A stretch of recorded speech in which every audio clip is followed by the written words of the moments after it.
this video, we'll talk about how to list expired listings.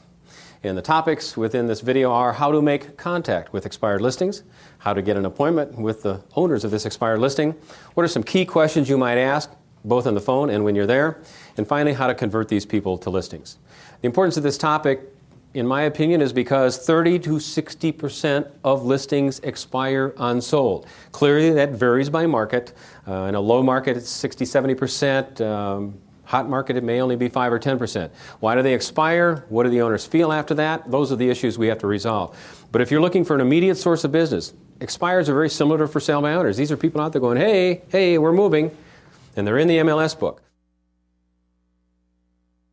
Let me contrast the difference between contacting for sale by owners versus expireds. For sale by owners, I recommended that you go in person, that you have your lowest resistance, because they see you and they go, they'll at least chat. Expired listings, you cannot probably go in person according to most of the boards and states and rules and regulations. Why? There's a high likelihood that that home property was relisted, and it is in violation of all kinds of rules for you to solicit the listing of a previously listed property. However, it is legal, and please, those of you watching the video, ask your trainers and managers the question, what are the rules and the laws and the ethics of approaching an expired listing? So please, I can only teach technique here. But when you call on the phone, in most cases, it is okay to call up and say, I noticed your listing had expired. Have you relisted? First question out of your mouth. Very first question. Just calling to see, I noticed your home had expired. Have you relisted? If the answer is yes, thank you, you're off the phone. You stop any solicitation. But what if they say, no, we haven't relisted? Now it's showtime. What would be your next logical question? Exactly. Next logical question is, are you still planning on moving? And what do you suppose the next question would be after that? Why didn't it sell? Then the next question would be, why do you think it didn't sell last time? So why do listings expire? There's usually only 3 reasons why listings don't sell. Price, condition, marketing, right? Anything else? What do they blame? Agent. They blame the agent. Is that okay? Sure, it gives you a shot at getting in the door. So summarize the phone technique. First question is, our records show that your listing expired. Had you intended it to do so? Or, our records show that your listing expired. Have you relisted? Either of those questions work. If they say, yes, we've relisted, you're out of there. If they say, no, is your home still for sale? Or, are you still moving? Or if you wanted to use a more open question, you could say, what are your plans now? And the third question is, may I stop by and see you? This is a technique that not a lot of fluff on the phone. You pretty much just want to get in the door. I don't want to have a long conversation with these people. So the mission is to get in the door. So let's take a look at some of the first calls to an expired.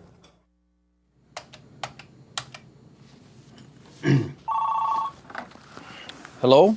Hello, is this the owner of 1727 Hamlin? Yes, it is. Hi, my name is David Knox. I'm with DSK Real Estate, and I saw that your listing had expired.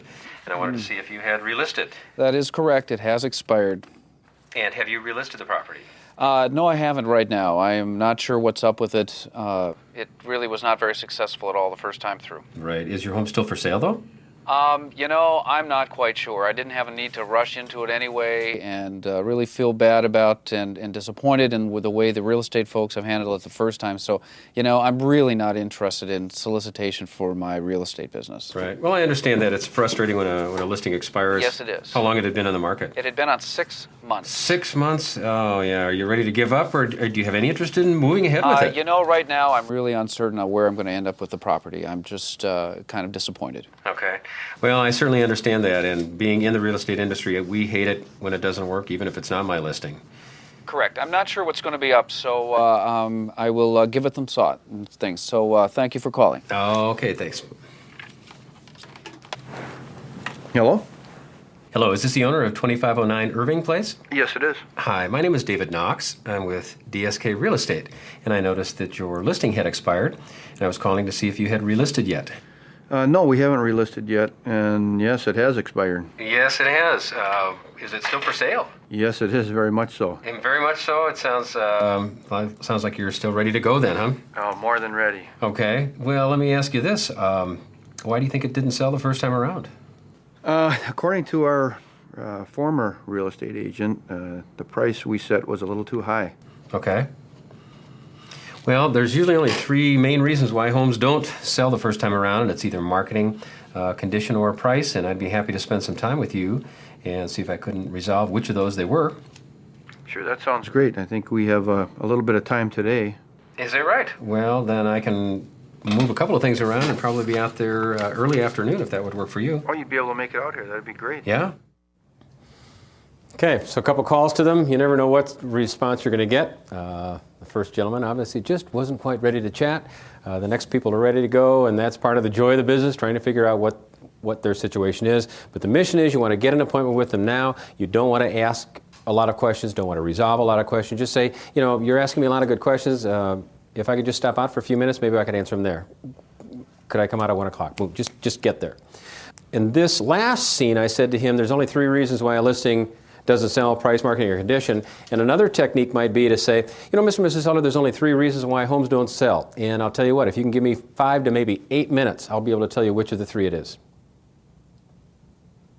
So that's even a better technique, because now it creates some kind of curiosity. And if they say, what are the 3 reasons? Well, you can say, well, it's either price, condition, or marketing. And usually about 5 to 10 minutes, I'll be able to tell you what it is. Well, okay, then you come on out, you just tell me. Who knows? So now what we need to do is visit with the owners. What do you suppose is the very, well, maybe not the first, but the most important question you want to ask an owner when you finally walk into the home? Very nice to meet you. You sit down. What would be the first line of questioning, do you suppose? Why do you think it didn't sell? Exactly. Early on in the conversation, maybe not first, but when you have some rapport, you say, you know, I'm just curious, you guys, why do you think it didn't sell? And see where they go with that. And you never know. They might say, well, we know we overpriced it. They might say, well, we live in a pigsty, and I wouldn't want to live here either. Unlikely. But they may just say, I don't think our real estate agent did a good job.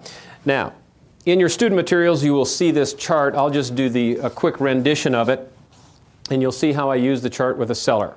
But as I sit down with the seller, what I want to do, I'm going to show them this pyramid that basically starts with the basic marketing techniques and ends up in a sale. And my line of questioning is to see how far up this pyramid the previous company got. What do you suppose we'd find in most listings? Never got past the basics. Okay, this gentleman says never past the basics. Anybody else have a feeling on that?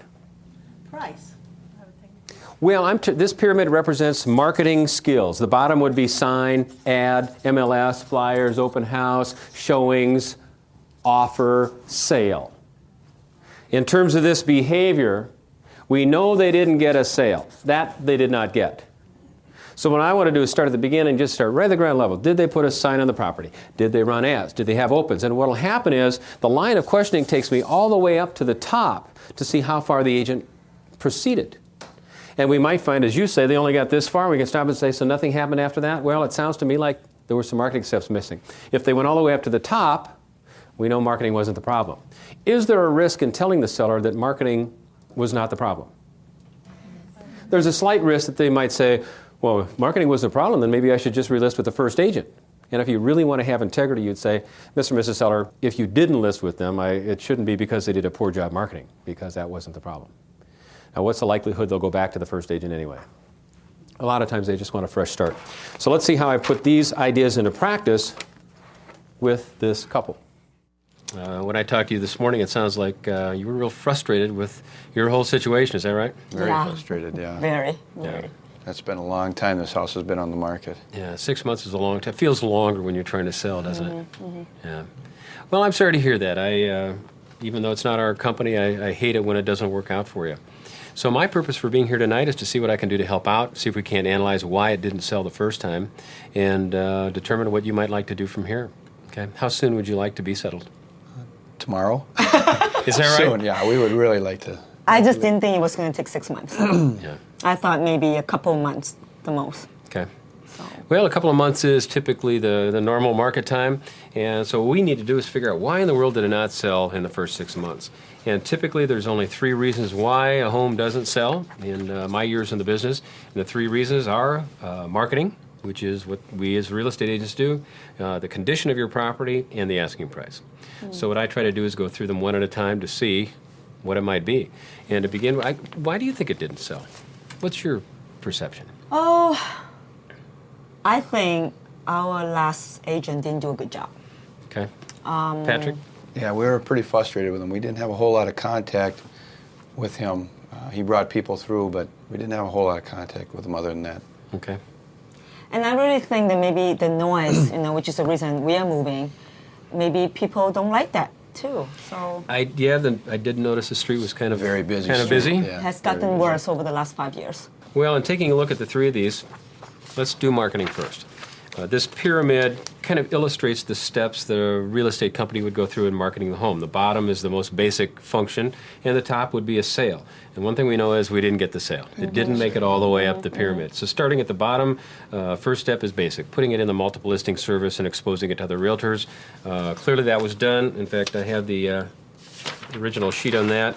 And last price I have for it is $175,000 was your asking price. Right. Okay. Second thing, for sale signs and arrows are pretty basic, and it seems like it was pretty well signed. Would you agree with that? Next would be advertising and flyers. And advertising would include classified advertising, any kind of display ads, and flyers. How do you feel that was done?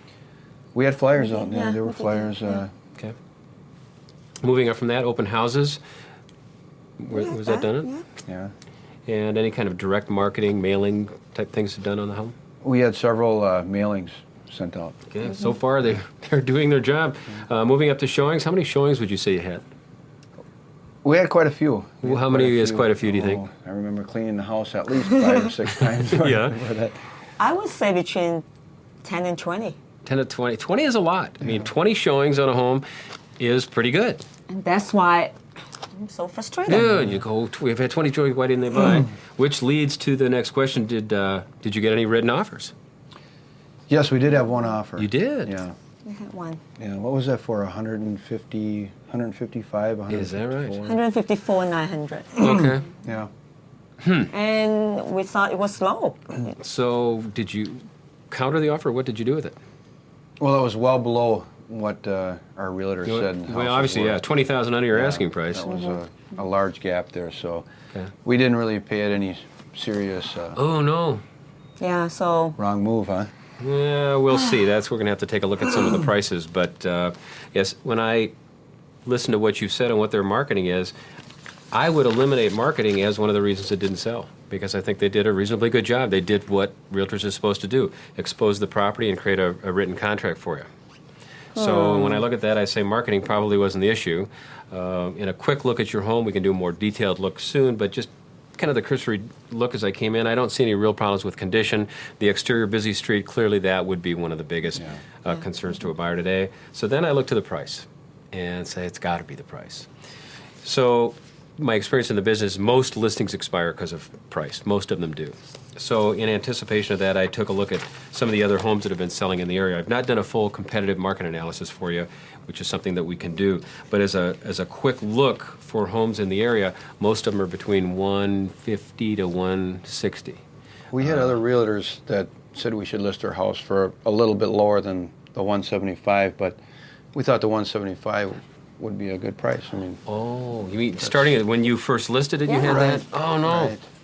I That- mean, We went with the our highest agent, price. Yeah, our agent kind of almost promised, and I guess not promised, but say, hey, you could get this much. I hate to hear that. One of the, And of course we go for it, if you can get more. Sure. That's one of the big problems in the industry is that owners will listen to 2 or 3 different real estate agents, and there's a real tendency to list with the one that says the highest price. And as an owner, what do you know? I mean, you want as much money as you can. Somebody says, I can get you 175, and you go, sure. And meanwhile, an agent who is very competent to market your home is going to tell you that what the real market is, and maybe not get the list. That's a frustration I go through when I go on listing presentations, is they'll say, oh, we listed with another agent. I go, why did you do that? They say, well, they said they could get us more, and it's so frustrating because the agent doesn't determine the value of the property, the market does. The difference would be, at least the way I do a marketing plan, is that I wouldn't wait this long to make a change. My typical response would be to get back to you at least once a week and just say, here's what's happened this week, and give you an opportunity to respond to that and say, what would you like to do? Because if it doesn't sell in a week or 2 or 3, something's wrong. that would be a little different than what we experienced, the contact with the realtor. Okay. So the next step probably would be to go through a marketing plan and see what we can do to get your home sold. And that would include a couple things. One, I would do a competitive market analysis to help you really choose a price and narrow it down to within $1,000. And of course, I'd let you choose the price based on the market. I'm going to show you what the market is doing, what homes really, really, really are selling for. And then it's up to you to make the decision where you want to price it. I would guess at this point you probably want to price it to sell and move. We'd like to be realistic with the whole price Sure. level there. Okay. It's unfortunate that it didn't work first time around. So what are you talking about again in terms of a price level? Well, I'm going to do a competitive market analysis for you and narrow it down. It is in the mid 100s, so right in the 150 area. Just without going any further, we know it's going to be somewhere in there. So I hate to say that one offer you got was Yeah. actually, was a pretty good agreement. So let's hope that there's somebody else out there that feels that way. And when it's priced right, you're more likely to get that. And what typically happens is, when you have a home that's high priced and we do successive price reductions, even after it hits market, a lot of times it's very difficult to sell because people know it's been on the market so long. So clean slate, start over, new listing. Maybe we can recreate that and find another buyer for that. I think it's a good idea. That would be really good. Start over. Okay. In fact, if we reach an agreement on a marketing plan, are you folks ready to list it tonight? Well, I think so. I think we're really ready to yeah. get out of here. Okay. Yeah, it would be nice to move forward. Yeah, Okay. it'd be really nice. Well, I couldn't be your first real estate agent, but maybe I can be your last. Good, that would be really Just good. be our best. Admitting it. The joy of an expired listing, that's another powerful conversion. And the ultimate slap in the face is when someone loses a listing and you take it and it sells. Oh, that's a real victory when you win. But when he said they turned down an offer of $154.9, and you didn't take it? I mean, that's what you want to say, but you have to go. So the point was, we eliminated marketing by going through this. We turn to the conditions, say your home seems okay. Here's a few changes I might want to make. So it looks like the last answer is price. And the answer to working an expired listing after all of these techniques is you must reduce the price. Period. You already know what the last price will do. So that answer is made very clear for you. So hopefully by the end of this video, you now have some ideas on how to get expired listings and make those contacts. So expired listings can be a wonderful source of business. That concludes our video on expired listings. I can imagine having kids running around this Yeah. neighborhood. So having your kids run over by cars, That wouldn't be a good thing. killed in the middle of the street, probably wouldn't be good. No. I just had to put some fun into it because I had to brighten myself up.